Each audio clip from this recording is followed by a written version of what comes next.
el podcast de Teo Cotidiana. Existimos en un mundo caótico, lleno de odios, miedos y angustias. Se hace urgente volver a Jesús, volver al Evangelio, volver al mensaje de bienestar y de esperanza, volver al amor a Dios, al amor propio, al amor por el otro. Teo Cotidiana. Frente a las luchas de reivindicación de la mujer, creo que a nosotros, no nosotros y nosotras, sino a nosotros, nos toca hacernos a un lado y aplaudir, ¿no?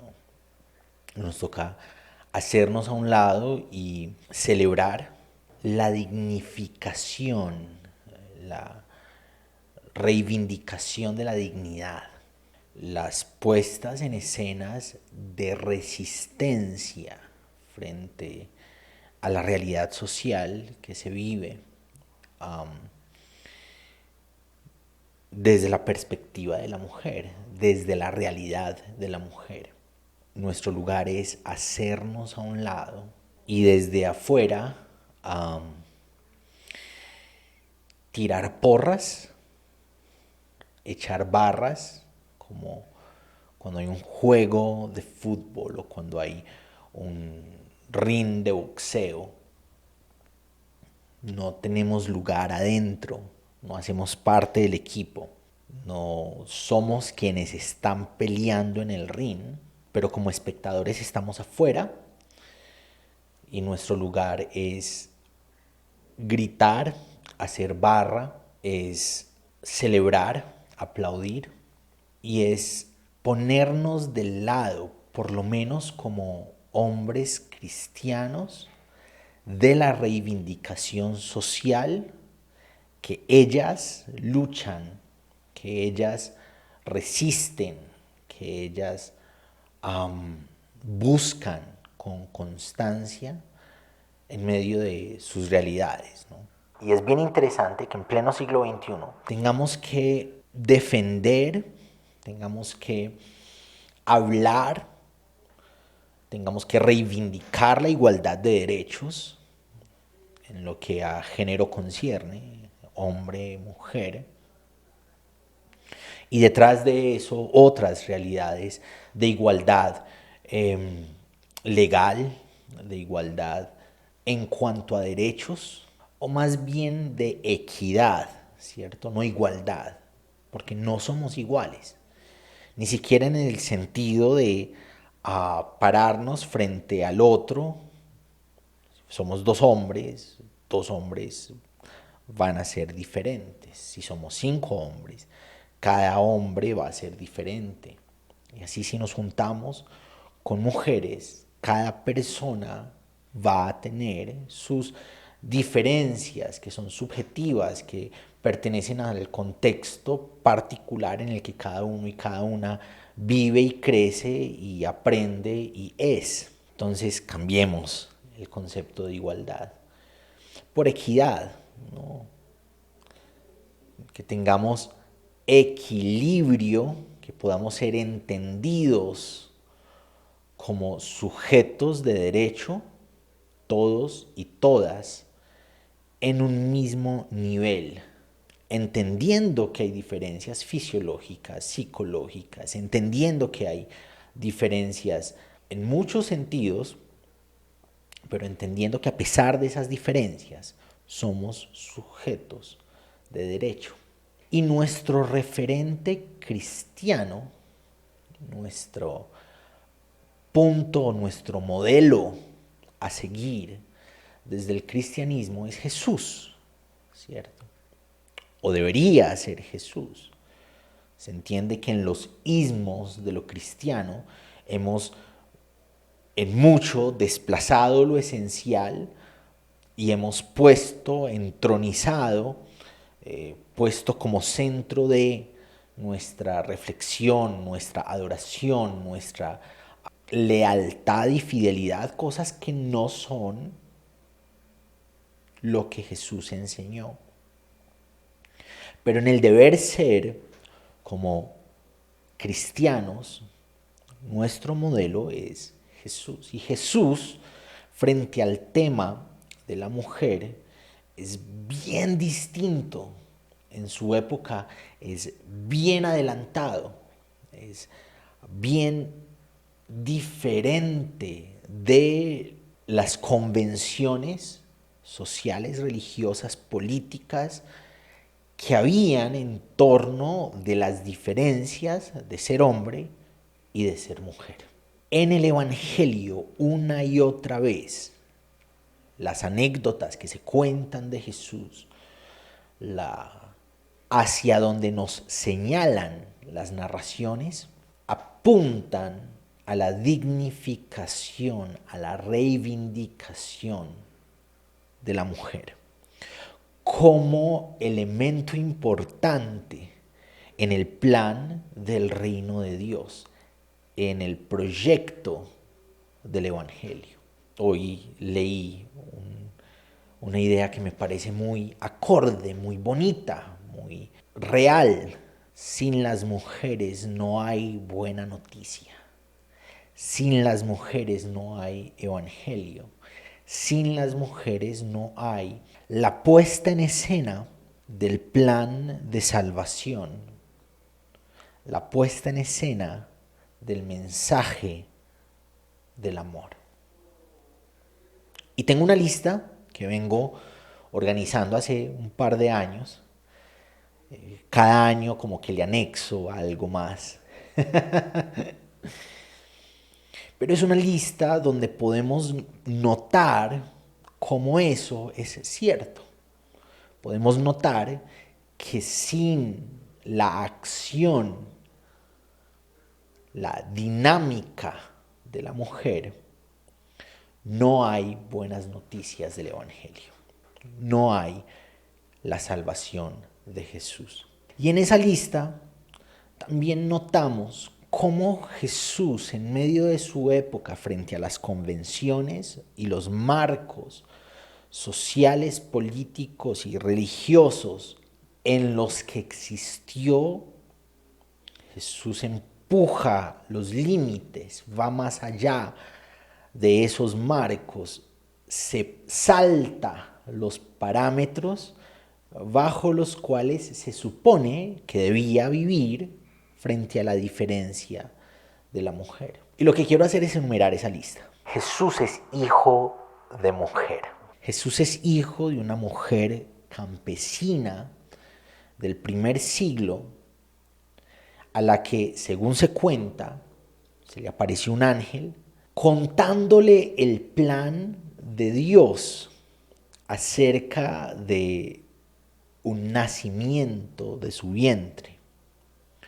Plan frente al que ella rindió su voluntad, prestó no solo su cuerpo, porque la acción de María no es solamente cargar, encubar la palabra de Dios hecha carne. Rindió sus emociones, rindió su corazón, su alma, sus fuerzas, sus pensamientos, a maternar a la encarnación de el Logos de Dios.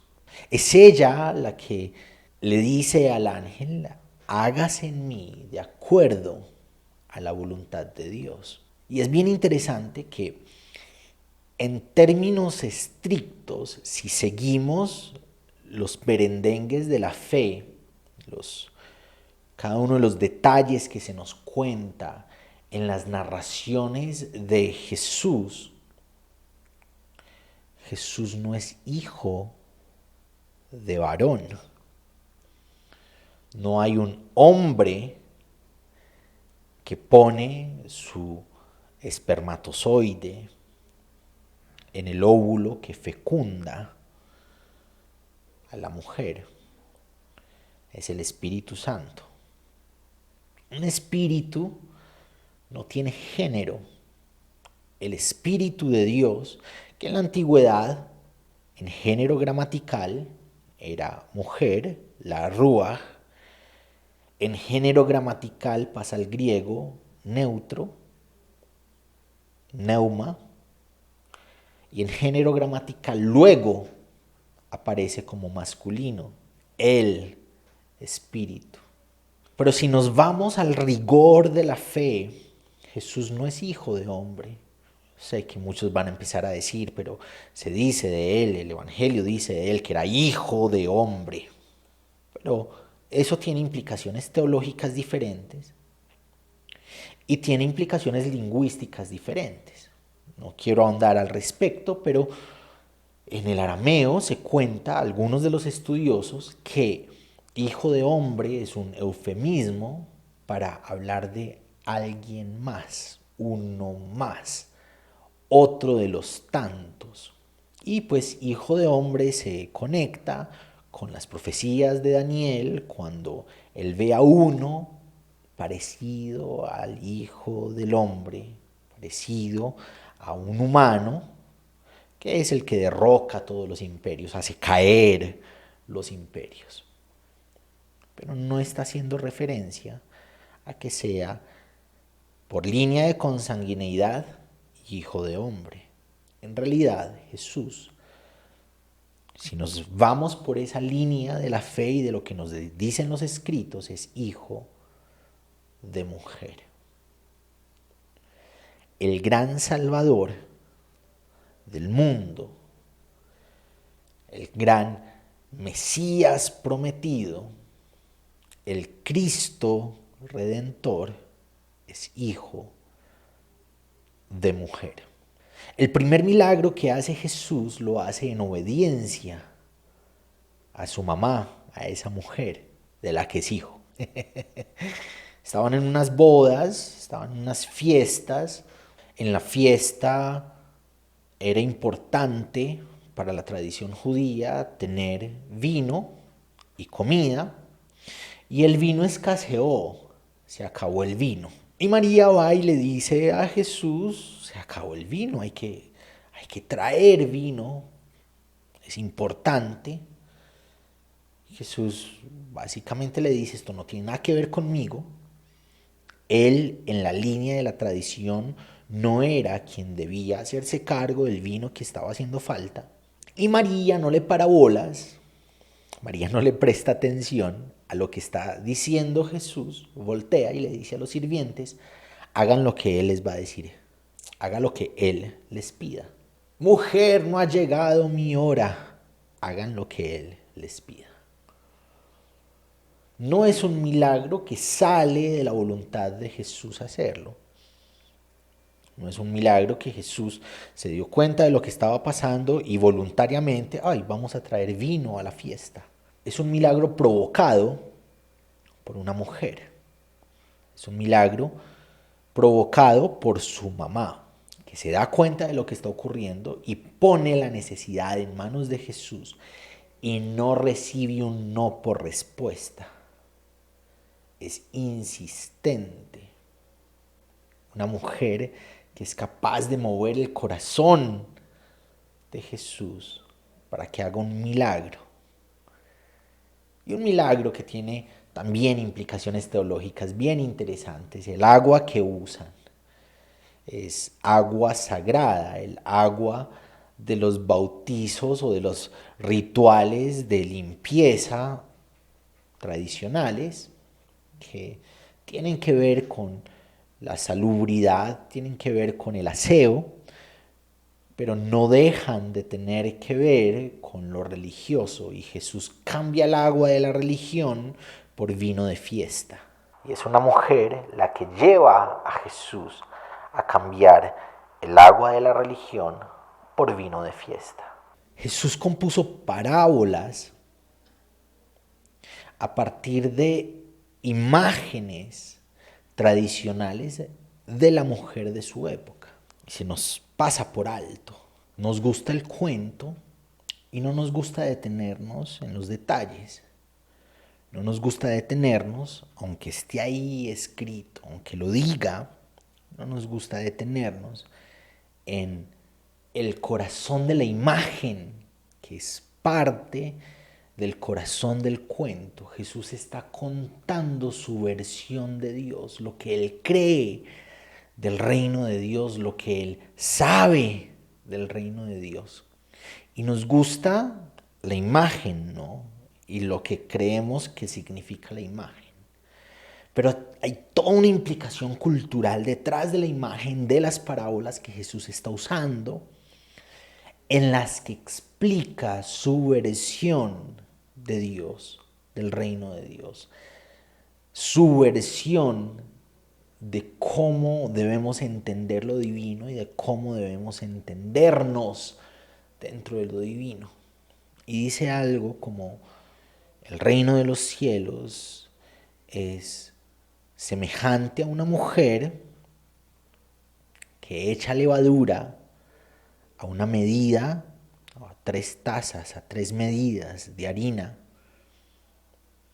porque la levadura es la que se encarga de que el pan se infle. La levadura es la que se encarga de que el pan se fermente, es lo que dicen unas versiones. La levadura lo que hace que el pan tenga su contextura, o un cierto pan, no todo el pan, porque existe el pan sin levadura.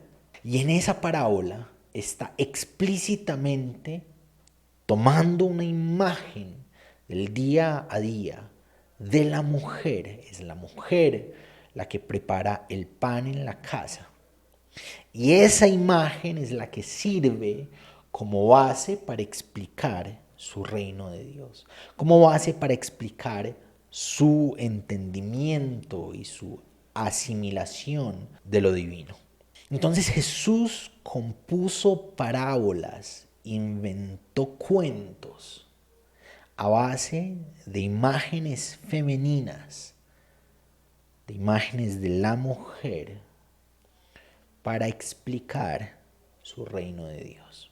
Jesús tocó y se dejó tocar por mujeres intocables. Jesús tocó y se dejó tocar por mujeres que, según la ley y las tradiciones, ni él las debía tocar ni se debía dejar tocar por ellas. Y está esta historia que nos encanta, que todos conocemos, que para mí es una historia subversiva.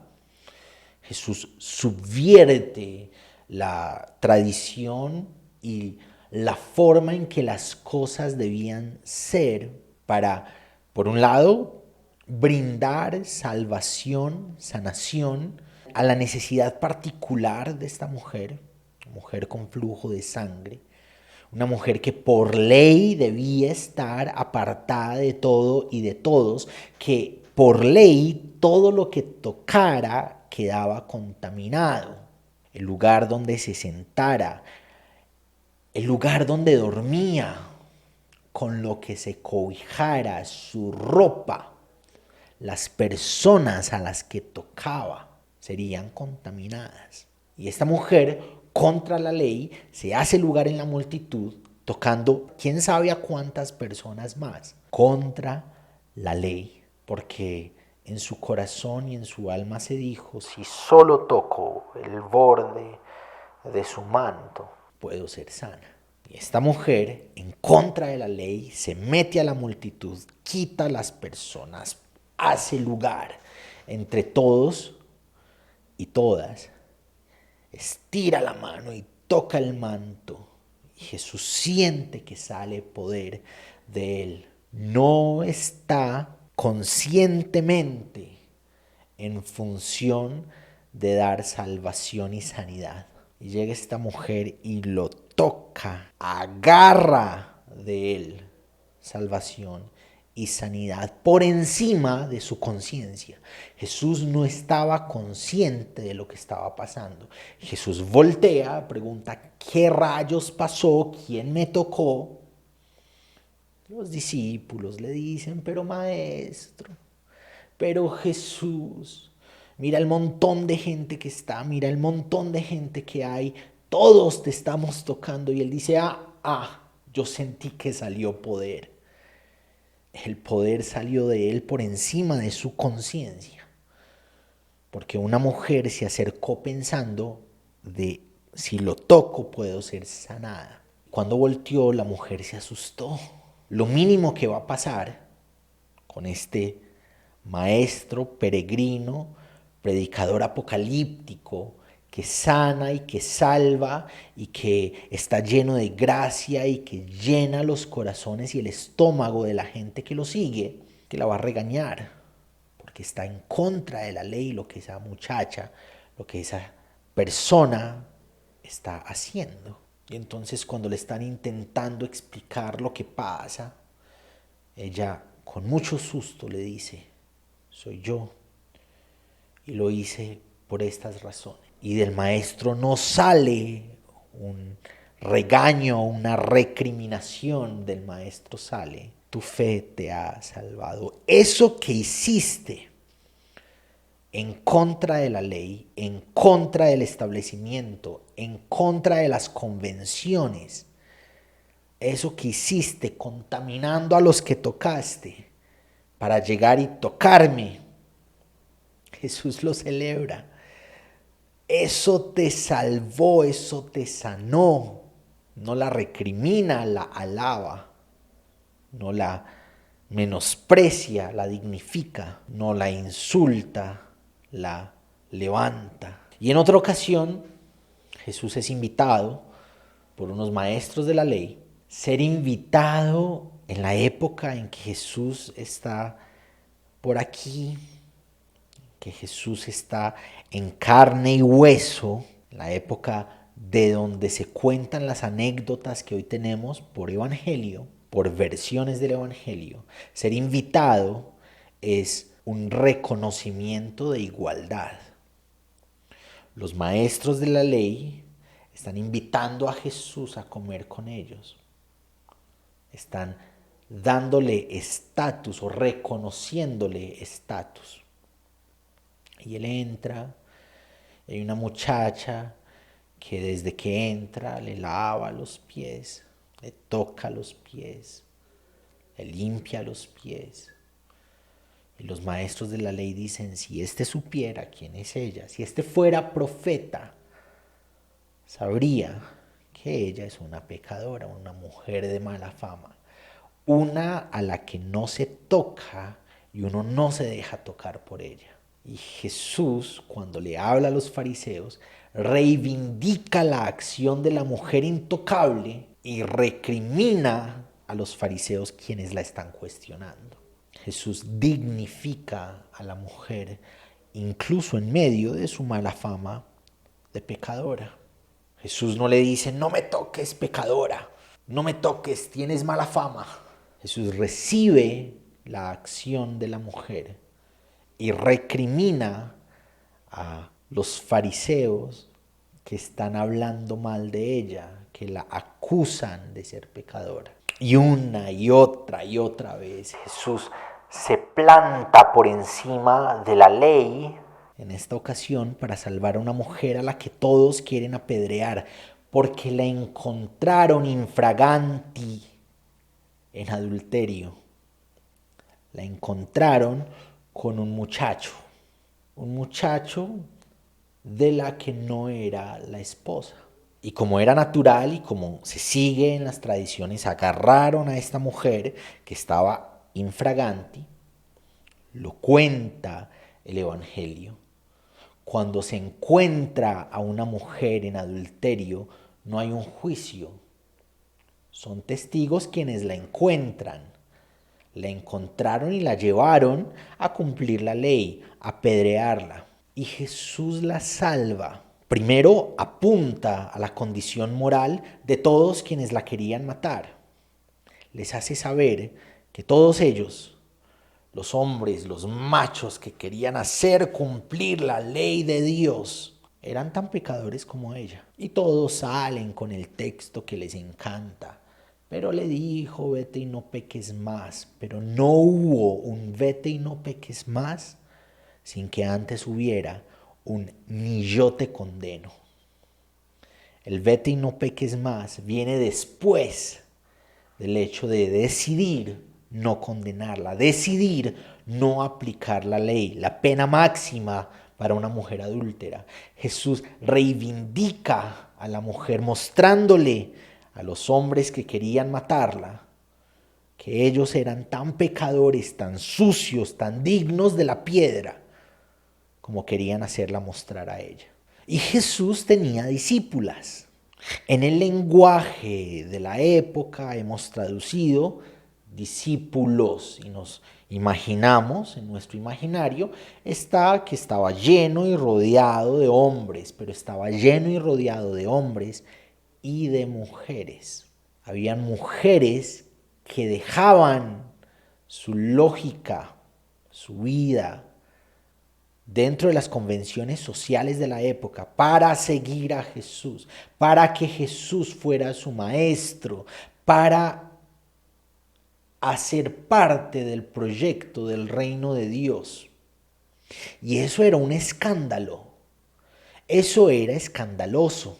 Cuando encontramos la pasión de Jesús, habla de las mujeres que venían con él desde el norte, las mujeres que lo seguían, para las que él era el maestro y ellas eran sus discípulas. Jesús, en contraposición a los acuerdos sociales, políticos, religiosos, tradicionales de su época, acoge a mujeres discípulas que son parte del proyecto del Evangelio, que son parte importante del proyecto del reino de Dios. El ministerio de Jesús estaba financiado por mujeres pudientes, por mujeres ricas, por esposas de personas cercanas a la nobleza, a los reyes. Algunos han tomado ese texto y me parece una mirada muy interesante, ¿no? Como un acto de resistencia interno bajo cuerda. Jesús financiando un ministerio que habla en contra de el establecimiento piramidal y vertical tanto de la religión como de la realidad política, financiado precisamente por nobles, por personas que hacen parte de ese establecimiento y de esa pirámide política. Pero miremoslo desde la otra realidad. Son mujeres las que financian el ministerio de Jesús. Autores como Gerd Theissen, como se diga en alemán, van a decir que mucho de ese multiplicar los panes y los peces tiene que ver con alimentar a las personas en sus realidades de hambre. Y no solamente fueron momentos milagrosos. En el Evangelio nos encontramos con dos momentos de ese milagro específicamente. Uno con los judíos, y que tiene unos símbolos específicos para decir que Dios es el alimento pleno para los judíos, y otro momento con los gentiles en el que los elementos simbólicos nos dan a entender que Dios es el alimento pleno de los gentiles. Gerd Theissen nos dice que mucho de pan y pez en el ministerio de Jesús para las personas que lo siguen, sin decir que no hubo milagro, sin decir que lo hubo, podemos aprender mucho del texto independientemente desde donde lo miremos, desde lo fáctico, desde la composición teológica. Mucho de Jesús alimentar a quienes tenían hambre tenía que ver con el financiamiento de su ministerio por parte de estas mujeres nobles y de otros y de otras. Pero interesantemente el texto hace énfasis en que las mujeres financiaban, parte de esas mujeres que lo seguían financiaban su ministerio, aportaban a las finanzas del proyecto del reino de Dios. Y uno y otro ejemplo, la mujer samaritana, una mujer de cultura diferente, de religión diferente, de paradigmas diferentes, se sienta a solas a hablar con ella. Una imagen que culturalmente no es bien vista. Una mujer no tiene nada que estar hablando con un hombre a solas en ninguna parte. A menos de que sea de la familia, ¿no? Una mujer extranjera, samaritana, impura, de una raza impura, una raza menor en la mentalidad judía, de unas tradiciones religiosas inaceptables. Jesús se sienta y habla con ella, conversa, pone ideas en conversación, reivindica a esta mujer, a pesar de las diferencias religiosas, a pesar de las diferencias políticas, raciales. Y por último, Jesús se manifiesta resucitado, en primer lugar, a las mujeres. Los hombres están asustados, están escondidos, están llorando, están acongojados porque acaba de morir el maestro y ¿qué rayos va a pasar? Y las primeras que lo ven resucitado son las mujeres, y es a ellas a quienes se les da la buena noticia de la resurrección y se les encarga ir a anunciar esa buena noticia a Pedro y a los demás, a los hombres que están acongojados en sus casas, escondidos, que nadie vaya a saber que ellos son uno de quienes lo seguían. En tiempos de reivindicación social de la mujer, necesitamos recordar que el Evangelio nos muestra a un Jesús que visibiliza a la mujer, que les da voz. Una época en que por sí mismas no podrían tener voz.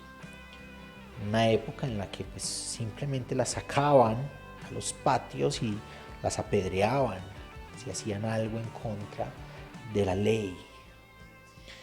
Una época en la que la mujer era una propiedad que se vendía de acuerdo a las leyes. Y así fueron tratadas. Jesús reivindica, da voz, dignifica, acoge y le da un lugar importante a la mujer en el plan de salvación, en el proyecto del reino de Dios, en la buena noticia del Evangelio. Gracias por acompañarnos hoy en el podcast de Teo Cotidiana. Te espero para que reflexionemos juntos en el nuevo episodio.